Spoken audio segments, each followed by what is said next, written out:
Class 9th NCERT science का अध्याय दूसरा है, क्या हमारे आसपास के पदार्थ शुद्ध है। तो इस अध्याय के जितने भी पाठ के अंदर प्रश्न दिए गए हैं उसको हम लोग हल करेंगे। तो आइए इसको हल करते हैं। देखिए पहला प्रश्न क्या है, पदार्थ से आप क्या समझते हैं, यानी हमें पदार्थ की परिभाषा करनी है, डिफिनेशन करनी है। आइए करते हैं। तो पदार्थ की परिभाषा, पदार्थ यानी मटेरियल की परिभाषा ऐसे करेंगे, वे सभी वस्तुएं जो स्थान घेरती है तथा जिनका द्रव्यमान हो वो क्या कहलाती हैं, पदार्थ कहलाती हैं। जैसे देखिए मेज, कुर्सी, दूध, कलम, वायु, ये क्या है, ये सभी स्थान भी घेरते हैं और इनका कुछ ना कुछ द्रव्यमान भी होता है। वायु भी क्या है, ये वायु भी पदार्थ है, ये भी स्थान घेरता है और वायु को गुब्बारे में भर के अगर तौलें तो इसका भी द्रव्यमान होता है। ठीक है, तो ये प्रश्न क्रमांक पहला का आंसर आपको यही करना है। देखिए दूसरा क्या है, समांगी और विसमांगी मिश्रणों में हमें अंतर बताना है। तो इस तरीके से हम लिखेंगे, यहाँ पे देखिए समांगी मिश्रण और यहाँ पे विसमांगी मिश्रण। तो समांगी मिश्रण में इसका समान संगठन होता है, जैसे चीनी पानी का विलयन, यानी समान कहें, अगर चीनी और पानी का विलयन हम कहीं से चखें, ऊपर से चाहे नीचे से, तो वो उसकी मिठास जो है एक समान होती है। ठीक है, वो समांगी होते हैं, इनके कण विलय और विलायक में अच्छे तरीके से घुल के विलयन का निर्माण करते हैं। समांगी हो गया, नंगी आंखों से नहीं दिखाई पड़ते हैं। और वहीं विसमांगी मिश्रण की बात की जाए तो इनका एक समान संगठन नहीं होता। जैसे जल बालू, जल में बालू डाल दें तो वो दिखाई पड़ेगा। ठीक है, तो इस तरीके का जो विलयन होता है वो कहलाता है क्या, समांगी, विसमांगी विलयन या मिश्रण। आपको ध्यान देना है, विलयन या मिश्रण ये दोनों के लिए होगा। दूसरा देखिए क्या है कि अवयवों को हम आसानी से नहीं देख सकते, देखना संभव नहीं है। माइक्रोस्कोप से भी देखें तो वो भी देखना संभव नहीं। जैसे चीनी, पानी में चीनी डाल के घोल दें तो हम घुले हुए चीनी के कणों को नहीं देख सकते हैं। और वहीं पे देखिए विसमांगी मिश्रण की बात की जाए तो इनके विलयन को आसानी से देख सकते हैं, इनके मिश्रण को आसानी से देख सकते हैं, क्योंकि जल में अगर बालू डाल दें तो हम बालू को देख सकते हैं। ठीक है, और जल को भी देख सकते हैं। तीसरा देखिए क्या है, इनके अवयवों के मध्य कोई स्पष्ट पृथक सीमाएं नहीं होती। चीनी और पानी आपस में घुल मिल गए हों तो वहाँ पे आपको नहीं दिखाई पड़ेगा कि चीनी कहाँ है इसके सीमा और पानी कहाँ है इसकी सीमा, यानी अच्छे तरीके से घुल मिल जाते हैं। वहीं देखिए विसमांगी मिश्रण में इनके मिश्रण विभिन्न अवयवों के मध्य पृथक सीमाएं होती हैं। जैसे देखिए पानी में अगर तेल डाल दें तो तेल जो है वो ऊपर होगा और पानी नीचे होगा, तो दोनों की अलग अलग सीमाएं हो गई। नमक और बालू तो मिला दें तो इसकी अलग अलग सीमाएं हो जाती हैं। ठीक है, तो ये आपको समझ में आ गया होगा। तो इस तरीके से ये प्रश्न क्रमांक दूसरा तो इस तरीके से इस पृष्ठ का ये दोनों प्रश्न समाप्त होते हैं। चलिए देखते हैं इसका अगला पृष्ठ के प्रश्न। इसके बाद देखिए अगले पृष्ठ का प्रश्न जो है, उदाहरण के साथ समांगी एवं विसमांगी मिश्रण में विभेद करें। तो बिल्कुल हम यही करेंगे जो अभी हमने देखा, समांगी और विसमांगी। आपको इनमें से कम 2 लिख लेना है। ठीक है, ये वही सवाल है। इसके बाद देखिए दूसरा क्या है, विलयन, निलंबन और कोलाइड एक दूसरे से किस प्रकार भिन्न, यानी तीनों में विभिन्नता, अंतर स्पष्ट करना है। सर हम ऐसे करेंगे, विलयन, कोलाइड और निलंबन। तो देखिए यहाँ पे इनके कणों का आकार काफ़ी छोटा होता है, अर्थात समांगी होते हैं, ये नंगी आंखों से नहीं दिखाई पड़ते। पानी और चीनी का विलयन हो गया। कोलाइड में बात की जाए तो इनके कणों का आकार दोनों के मध्य, इसके और इसके मध्य में होता है, बीच में होता है। ये क्या है, विसमांगी है। ठीक है, जो माइक्रोस्कोप से हम आसानी से देख सकते हैं, दूध, गोंद, रक्त के कणों को। और निलंबन में देखिए इनके कणों को आकार काफ़ी बड़ा होता है, हम आसानी से देख पाते हैं। जैसे पानी में बालू डाल दिया जाए, पानी में अन्य कोई पदार्थ डाल दिया जाए, ठीक है, यह लकड़ी का छोटा छोटा बुरादा होता है, वो डाल दिया जाए तो वो नहीं घुलेगा। तो इनके कणों को हम आसानी से देख पाते हैं। ठीक है, नंगी आंखों से। ये तीनों का अंतर यानी स्पष्ट हो गया। ठीक है, तो यही आपको करना। तो इसके बाद देखिए प्रश्न क्रमांक तीसरा, एक संतृप्त विलयन बनाने के लिए 36 ग्राम सोडियम क्लोराइड को 100 ग्राम जल में 293 केल्विन पर घोला जाता है, तो इस तापमान की सांद्रता प्राप्त हमें करना है। ठीक है, एक संतृप्त विलयन यानी विलय और विलायक अच्छी तरीके से घुल मिल जाए, संतृप्त हो जाए, ऐसा विलयन तैयार करने के लिए, ठीक है, तो इस तापमान पर हमें क्या करना है, सांद्रता निकालना है। ठीक है, उस विलयन की सांद्रता निकालना है।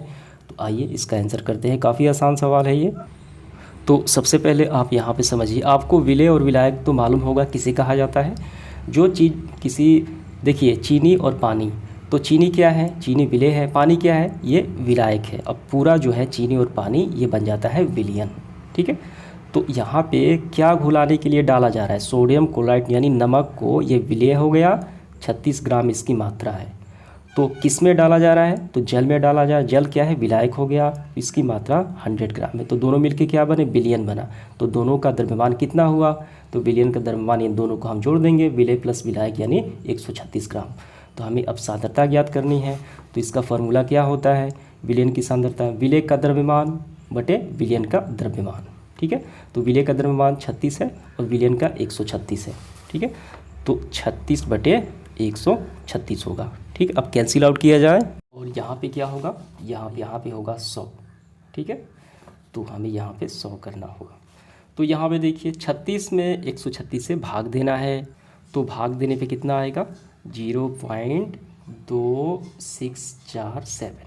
ठीक है, 0.2647 और यहाँ पे क्या है, ये गुणा है, ये इसका आया टोटल यहाँ पे, और ये क्या है 100 है। पॉइंट हटाएंगे, देखिए पॉइंट हटा दिए तो कितना है, 1 2 3 4, तो 4 क्या होगा, 0 हो जाएगा। ठीक है, 2 0 कैंसिल आउट हो गए, तो कितने पे लगेगा, तो 2 अंकों पे लगेगा, तो यहाँ पे होगा। तो हमारा आ गया यहाँ पे 26.47%, ये सांद्रता हो गई उस विलयन की। तो इसके बाद देखिए अगला प्रश्न क्या है, पेट्रोल और मिट्टी का तेल जो आपस में क्या है, घुलनशील है, घुल मिल जाने वाले हैं, कि मिश्रण को आप कैसे पृथक करेंगे, कैसे अलग करेंगे। पेट्रोल तथा मिट्टी के तेल के क्वथनांक का जो अंतर है कितना है, 25 डिग्री सेल्सियस है। तो अधिक अंतर है, तो कैसे आप अलग करेंगे, तो ये कौन सी विधि कहलाती है, ये प्रभाजी आसवन विधि कहलाती है, जिसमें दो मिश्रणीय द्रवों में क्वथनांक का अंतर होना चाहिए। ठीक है, तो यहाँ पे अंतर दिया गया है, तो हम ये प्रयोग करेंगे प्रभाजी आसवन विधि। तो किस तरीके से करेंगे आइए देखते हैं। तो यहाँ पे समझिए प्रभाजी आसवन विधि, इसमें होता क्या है कि 2 या 2 से अधिक घुलनशील द्रवों जिनके क्वथनांक का अंतर 25 क्या है, ये केल्विन में कम होता है, तो मिश्रण को पृथक करने के लिए प्रभाजी आसवन विधि का प्रयोग किया जाएगा। तो पहले ये बात आपको लिखनी है। ठीक है, अब लिखने के बाद आपको ये लिखना है, यहाँ से हम लिखेंगे। देखिए सबसे पहले पहला स्टेप हम यहाँ करेंगे। यहाँ पर 2 घुलनशील द्रव कौन सा है, पेट्रोल और मिट्टी का तेल को फ्लास्क में लेंगे, इस फ्लास्क में हम लेंगे। ठीक है, यहाँ पे देखिए यहाँ पे इस फ्लास्क में लिया गया है। और दूसरा स्टेप क्या है, इसमें एक थर्मामीटर लगाएंगे, यानी इस फ्लास्क में होते हुए यहाँ पे एक थर्मामीटर लगाया गया है। ठीक है, अब इसके बाद तीसरा, मिश्रण को धीरे धीरे गर्म करके और थर्मामीटर का अवलोकन करें, नोटिस करना है, इसको गर्म किया जाए और थर्मामीटर यहाँ पर हम देखेंगे कितना तापमान बढ़ा। अब इसके बाद देखिए जो चौथा स्टेप है, चौथा स्टेप, पेट्रोल वाष्पीकृत होकर संघनन द्वारा बाहर निकल जाता है और एक बर्तन में एकत्र, हमें यहाँ पे एकत्र करते हैं। तो ये वाष्पीकृत होकर ये पेट्रोल यहाँ पे जमा होकर इस बर्तन में आ जाता है। ठीक है, पेट्रोल। और इसके बाद पाँचवें स्टेप में क्या हुआ, देखिए पाँचवें स्टेप में आसवन फ्लास्क मिट्टी का तेल शेष रह जाता है, और मिट्टी का तेल जो है ये इस फ्लास्क में ही शेष रह जाता है। ठीक है, तो ये पिक्चर आपको बनाना है और ये सारे स्टेप लिखना है। तो पहले मैंने आपको क्या बताया, पहले आपको ये बातें लिखनी है, ये वाला, और उसके बाद आपको ये लिखना है और ये पिक्चर भी बना लेना है। ठीक है, समझ में आ गया आपको। इसके बाद देखिए दूसरा क्या है, पृथक करने के सामान्य विधियों के नाम बताएं। यहाँ पे अलग करना है, दही से मक्खन, समुद्र जल से नमक और नमक से कपूर। तो दही से मक्खन अलग करने की जो विधि होती है उसे कहा जाता है अपकेंद्रीकरण। ठीक है, क्या कहा जाता है, अपकेंद्रीकरण, सेंट्रीफ्यूगिंग। और दूसरा देखिए क्या है, समुद्र जल से नमक। तो समुद्र जल से नमक को कैसे किया जाता है, वोफ्लाइजेशन यानी वाष्पीकरण द्वारा। तो यहाँ पे देखिए ये है वाष्पीकरण विधि।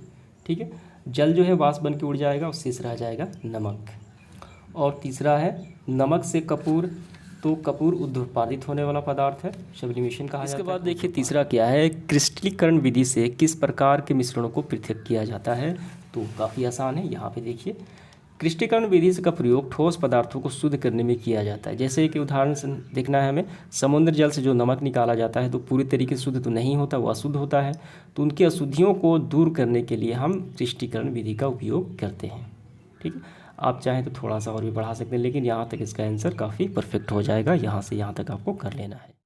इसके बाद हम लोग देखेंगे इसका अगला प्रश्न जो है पृष्ठ का, निम्न को रासायनिक और भौतिक परिवर्तन में वर्गीकृत हमें करना है। यहाँ पे कुछ बिंदु हैं और ये बताना है कौन से भौतिक परिवर्तन है, कौन से रासायनिक परिवर्तन है।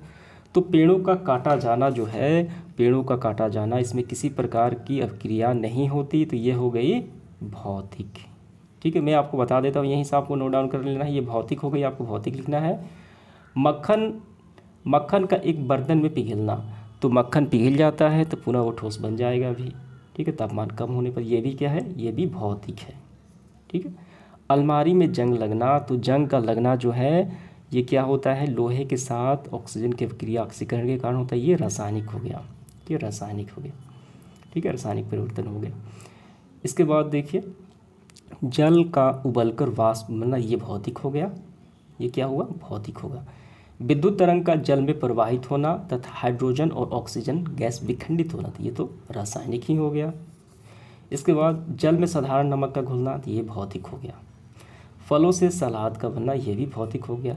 लकड़ी और कागज़ का जलना, तो जलना जो है ऑक्सीजन उसमें होना चाहिए, ठीक है, जलने के लिए दहन, ये रासायनिक हो गया।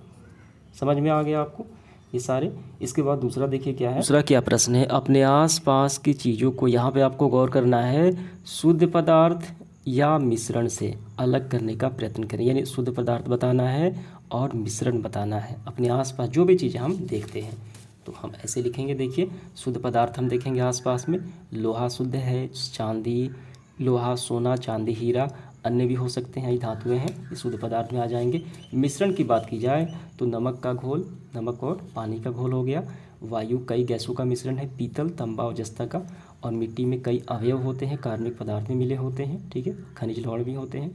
ये मिश्रण हो गया और ये शुद्ध पदार्थ हो गया। आप अपने से भी कई एग्जाम्पल ले सकते हैं।